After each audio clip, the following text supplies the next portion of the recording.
Wallace Wattles wrote The Science of Getting Rich over 100 years ago, but its timeless advice is as applicable today as it was back then, before social media, personal computers, car seatbelts, and pop-up toasters even. Wattles boldly states the following about the advice in this book. Every man or woman who does this will certainly get rich, for the science herein implied is an exact science, and failure is impossible. Talk about setting the bar high. As if that wasn't enough, Wattles declares that this is the only book you need to become wealthy. I know at least one guy who would disagree. Now, maybe you've seen my TEDx talk where I talk about how I read a book a day. For now though, let's ignore that Tai Lopez perhaps wouldn't approve of the idea, and let's instead focus on the strategy that Wattles presents. For it has made countless of people filthy rich in the last century. Takeaway number 1. Money is a medium of value. Wattles states that money is an integral part of experiencing all of God's creation. To desire money is therefore to desire more of what He has created. Doesn't this seem like a noble cause? Some people associate the strive for riches with greed and selfishness, but according to Wattles, it doesn't have anything to do with that.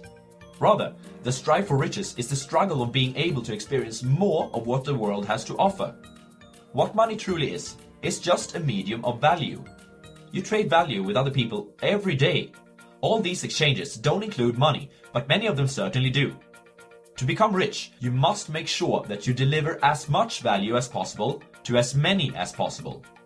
Also, deliver more personal value than you ask of capital value in return.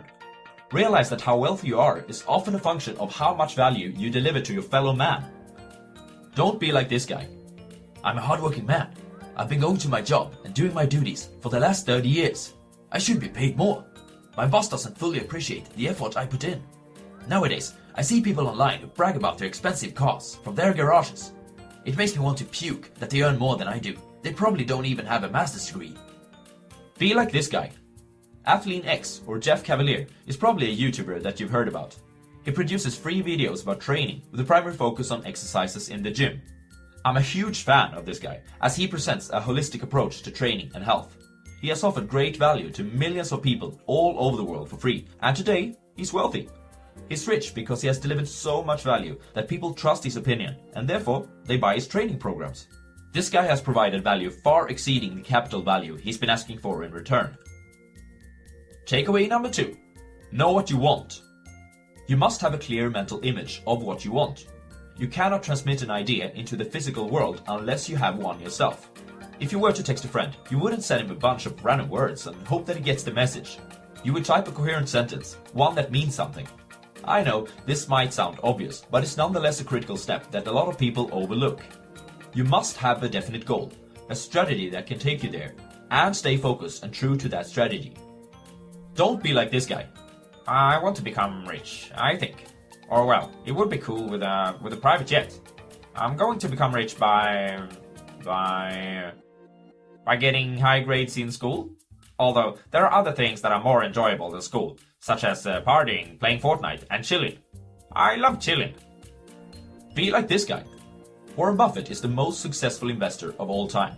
At a very young age, he announced to his friends that if he wasn't a millionaire by the age of 30, he would jump off the highest building in the city of Omaha.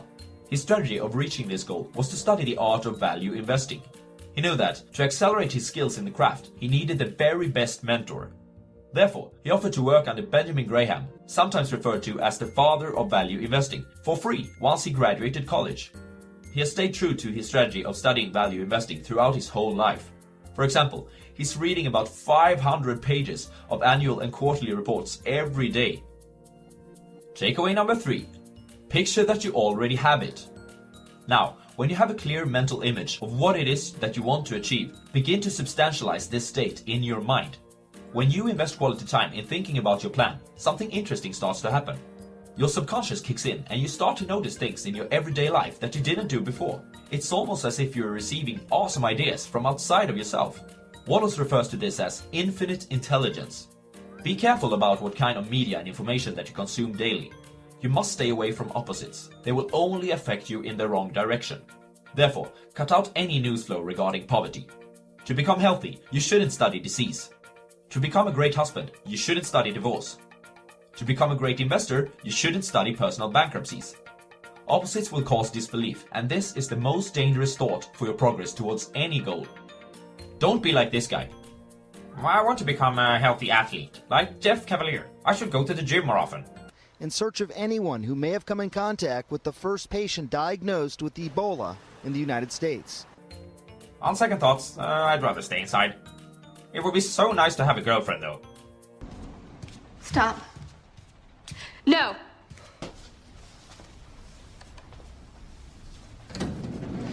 Ella. Christian. Oh Jesus, is this how every relationship ends? I could never survive having my heart broken like that. Okay, but perhaps I can become a great investor then. You know what, right now, breaking news here, stocks all around the world are tanking because of the crisis on Wall Street. Never mind. Be like this guy. Conor McGregor is the first MMA fighter ever to hold 2 belts at the same time in the UFC. He's a great example of a person who has a clear mental image of what he wants to accomplish. My dream is to be world lightweight champion in the UFC. I will be where I want to be. I'm 100% confident that I will make it to the top. Undisputed UFC featherweight champion of the world. Takeaway number 4. Make every day a success. Positive thinking alone is not enough. You must also act.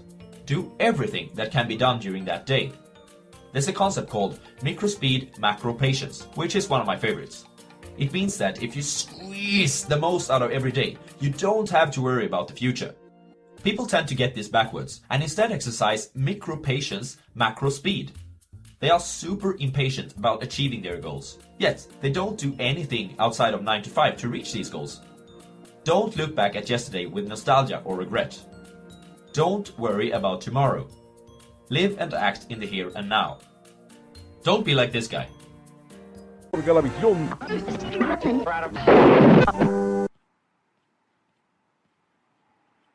Yeah. Woo! Shit. Nice. Way. Phew. Be like this guy. Jimi Hendrix was arguably one of the greatest guitarists of all time. This guy took do everything that can be done during a day to the next level, even at an early age.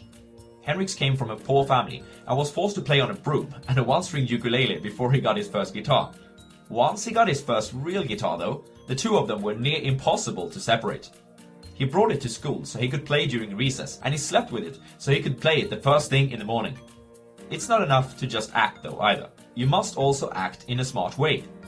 Wallace talks about working perfectly. If you act every day and you work perfectly, there's no way that you can fail. A tip here is to stay focused. If you want to be a great investor, it might make sense to learn about the basics in every field at first to understand which one that you find the most interesting or profitable. After that, you must start to focus on a single area and become a master of it. Takeaway number 5. Focus on creation rather than competition. Everything is not a zero-sum game. The stock market for sure isn't, and entrepreneurship doesn't have to be that either. The key to stop competing with everyone else is innovation. Do something new or different from what's been done before. Find a new strategy for investing or start a business which delivers a new service to a new market segment. There's a great book on the second option called Blue Ocean Strategy, which I will link to in the description. Another advice that has a close resemblance to this one is that you should focus on something that you're great at doing. The reason why I state that this is related to creation and competition is because it's very difficult, if not impossible, to be a creator in a field where you're inexperienced. Without experience, you will end up doing what everyone else is doing, and in that, you will start to compete with them. Don't be like this guy. I have a great business idea. I'm going to open a hamburger franchise selling takeaway food. It's going to be priced in the mid-segment so that everyone can afford to buy food from us. Most of all, customers should be served fast. We'll have menu options for those who wish to add soda or perhaps some French fries to their meals. In the future, we might even add breakfast options. Be like these guys. Alfred Nobel, inventor of the dynamite, Sweden, 1866. Gideon Sundbeck, creator of the modern zipper, or separable fastener, as it was called back in the days, Sweden, 1917. Erik Wallenberg, originator of Tetra Pak, Sweden, 1952. The Swedes have truly had a huge impact on the lives of people worldwide, as you can see. Honorable mentions goes to a few other innovations, maybe not Why that's important? Johannes Gutenberg, inventor of the printing press, Germany, 1439. Thomas Newcomen, originator of the steam engine, Britain, 1712. John Blankenbaker, inventor of the personal computer, USA, 1971. And let's not forget about Jord Karim, Jord Hurley, and Steve Chen, the founders of YouTube, Germany, USA, Taiwan, 2005. Usain Bolt will look slow compared to this recap. The first takeaway is that money is a medium of value. In other words, the more value that you can provide your fellow man with, the richer you'll be. Secondly, to acquire riches, you must know what you want. Be specific and formulate a strategy on how to get there. Thirdly, you can make the forces of the universe to work in your favor by picturing and believing in your success. The fourth advice is that if you can make every day into a success, it's impossible to fail in the long run. And lastly, you should try to create value in a different way than what has been done before. Otherwise, you'll risk ending up in tough competition with others. Now, let's hear it, guys. Do you act according to these tips? Why or why not? Share your thoughts with us in the comment field below. Thanks for watching, guys. It's so awesome to see that 100 people have chosen to subscribe to the channel. See you next time.